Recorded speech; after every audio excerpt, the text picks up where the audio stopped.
盆栽からしたらもったいない松盆栽生産日本一の高松の盆栽園北谷温泉4代目北谷隆一です。今回はですね緊急的な動画としていつもよりちょっと簡単な編集でお送りいたします。何がと言いますとやっぱり今芽切りの時期なんですね。芽切りっていうのは黒松とか赤松とか錦松とか、春から新芽がビューッと伸びてきたのを今の時期に切って、2番芽を吹かすという、そういう作業なんですけども、そのやり方がですね、やっぱこの間うちで独自でね北谷温泉でイベントした時に、芽切り体験というものをお客様にしていただいたんですが、やっぱその芽切りがやり方がよくわからない、どこで切ったらいいのかわかんないっていうね、結構分かる人には簡単だけど初めての方にやっぱりねどこがっていうのはちょっと分かりにくかったみたいなんで、改めてそれをね、分かりやすくできたらなとご説明できたらなと思って今回動画にしております。はい、芽切りなんですけど、今目の前にあるこの黒松ですね、小さめの黒松、これかなりね芽切りとしてやりやすい芽の状態してます。かなり新芽がどれかっていうのが分かりやすいのをわざと持ってきたんですけども、ちょっとね小さいんで分かりにくいかなと思って後ろ絵にしてみました。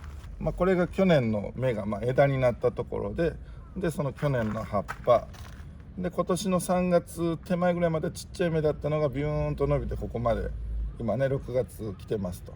でこれが今年出た葉っぱですね。で芽切りっていうのはこの辺切ります、この辺。はい。でこれ完全に切り取ったら次は、この辺りに何個出るか分かんないんですけど、小さい芽がね脇から、最初ごま粒みたいな感じのが出てきて、それがまた大きくなっていくと。はい、そんな感じになりますね。ちなみにちょっとこういう絵も描いたんです。これ去年切った場所からこういう芽が増えたと。本当はもう何個か出てたでしょうけど、盆栽きれいにするにはだいたい1つ切ったとこから2つぐらい、2股ぐらいにするのが綺麗だから2つ残しての、でまた伸びて切ってまた増えてっていう、そういう繰り返しですね。はい。絵で描くとこんな感じということで、はい。ではねこちらの黒松、小さい黒松を使って実演していきます。先ほどの説明であったそのままできます。これが去年伸びた芽ですね、2番目ですけどね。はい。でそこから違うな、去年はここで切ってこの真ん中で切った跡があって、ちょっとだけ伸びたんです。ちょっとだけすごい短い枝でしたけど、でその先にどうしようかな、これ今触ってる葉っぱ、これが去年の葉っぱで、今年出た芽が今ハサミを当ててるとこから上、これが今年の3月からこの6月までに出た芽。はい。で伸びてきて今に至ると。これをちょっとやってみますね。切り取ります。はい。こんな感じでね。で去年の葉っぱが丸々残るような感じで、これが去年の葉っぱの境目より下に行きますと小さい芽が出る場所がなくなっちゃうんで、出ない、もしくは出たとしてもちょっと変な出方になるかなっていう、出ない確率の方が高いような気がします。でもうちょっと続けてみますね。ここです。この大体ね芽切りする時ってね、新芽ちょっと黄緑色なんで、それでも分かりやすいかなと。こういうところでちょんとね、これもいってみます。で切ったら芽数が増えて葉っぱの短い芽が出てくるんですけど、例えばどうしてもこの枝もっと長くなってほしいって思ったらあえて切らずにこのまま置いとくっていうのも手ですね。はい。ただ切りながらでもちょっとずつ一節ずつは伸びていくんで、ちょっとずつですけどね。で芽数増えながら増えていくんで、僕は余裕があるんだったら切りながら伸ばす方がええのかなと思います。はい。でちなみにこれ今の時期葉っぱ長所切れても大丈夫なんで、はい。でちょっと他のもね、たまにはそうだな、一箇所からいくつもあって厚ぼったいところは大元から減らしながら芽切りをねちょんちょんちょんと、はい、もう一回おさらい。去年の葉っぱよりちょっと上の黄緑色の芽を切る、ね、去年の葉っぱと今年の芽の境目が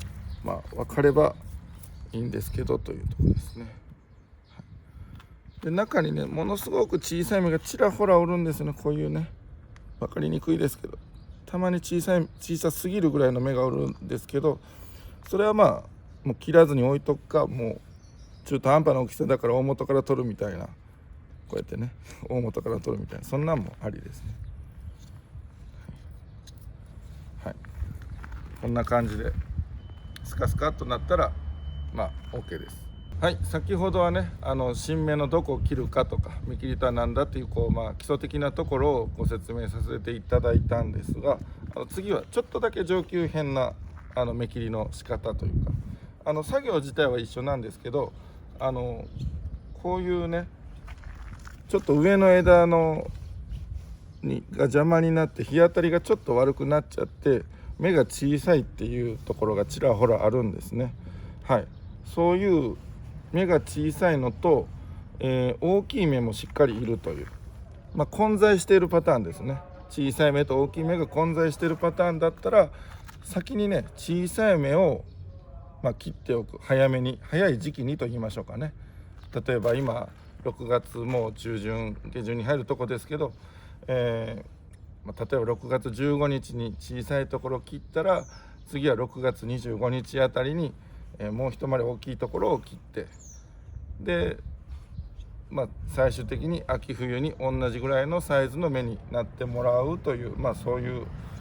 作業ですね。これ二度芽切りというんですけど、仮にその同じ日に全部いっぺんに切っちゃうと、小さい芽は小さいまんま、大きい芽は大きいまんま、そういう比率のまんま秋冬迎える可能性が高いんですね。なんで小さい芽を早めに切って、早めに2番目の芽を新しいまた次の芽を出さしといて、大きい芽をねちょっと遅れてスタートさせるみたいな、だったらちょうど秋冬に同時にちょうど成長が止まる頃にね同じぐらいのサイズの芽に近づいていってるという、そういうそうですね、2度目切りっていうのはそういう狙いがあってすると。はい、この中でね大きいのはこの辺、僕は今ハサミで触ってるあたり、はい、で小さいのはこの辺ですね。もうちっちゃいですね。もうカメラで映りにくいぐらい小さいですけど、こういう小さいのをねちょっと切るかな。こういう時はね先の尖ったね噛み合わせのいいハサミじゃないと切りにくいですけど、これちっちゃいのをね先切るんですよ。もう分かりにこれなんかもう先ほど説明したその緑色の茎の部分がねもう見えないぐらいもうないんでね、とにかくもう新芽の葉っぱだけでもせめて取るぞというような、もう今ちょっと茎のとこまでしっかり切れたかどうか微妙なんですけど、新芽の葉っぱとかをねギリギリまで切れたら次2番目が出るしかなくなるだろうと。はい、もうちょっと行ってみようかな。この上の枝がね生い茂ってるとね、下はこうやってね小さい芽になりやすいんですよ。はい、日当たりがいかに重要かということですね。黒松の芽のサイズに対してはですね。だからこういう風にならないようになるべくね日当たりまんべんなく良くなるようにね、普段置き場でも定期的にぐるぐるね向き変えてやるとか、そういうのもしたらいいですね。ちょっとここだけ切ってみました。他にもまだ小さい芽がよく探してあればそれを全部切って、どうでしょうね、この木で考えた場合ですけど、2週間ぐらい差を空けたらちょうどいいんじゃないかなと。それでも差がね縮まらない場合はどうしてもあるんですね。この切った後の日当たりどうしてもずっと悪いままだとやっぱりね差はなかなか埋まらないんで、はい、なるべく小さかったなっていうところを太陽の方に向けてやるみたいなね、はい、そういうのはいります。葉っぱの調整とかもねよく聞くんですけど、僕はそれも大事なんかもしれないんですけど、まずは日当たりをしっかり当てた方が芽のサイズはかなり変わってくると思うんで、はい、芽切りした後は日当たりにご注意くださいと。はい、今回はね芽切りの基礎的なところとちょっとだけね上級者向けな、2度目切りというそういう2つのねご説明させていただきました。あとこの目切りっていうのはだいたい6月頃にするのが多いんですけども、木の状態によってしないっていう選択肢もあるんで、それはくれぐれもお気をつけください。絶対にしないといけない作業ではありません。芽の伸びがそうでもない、ちょっと弱ってる感じがする、植え替えた直後であるとか、そういう場合とかはしない場合もあるんで、それはまたどっかでご説明できたらなと思います。とりあえず今回の動画見てね、目切り皆さん見ながらね実践していただけたら失敗がかなり減るんじゃないかなと思いますんで、ぜひぜひ参考にしてください。では、盆栽からしたらもったいない、北谷4世4代目北谷隆一でした。チャンネル登録高評価、あとメールマガジンもよかったらお願いいたします。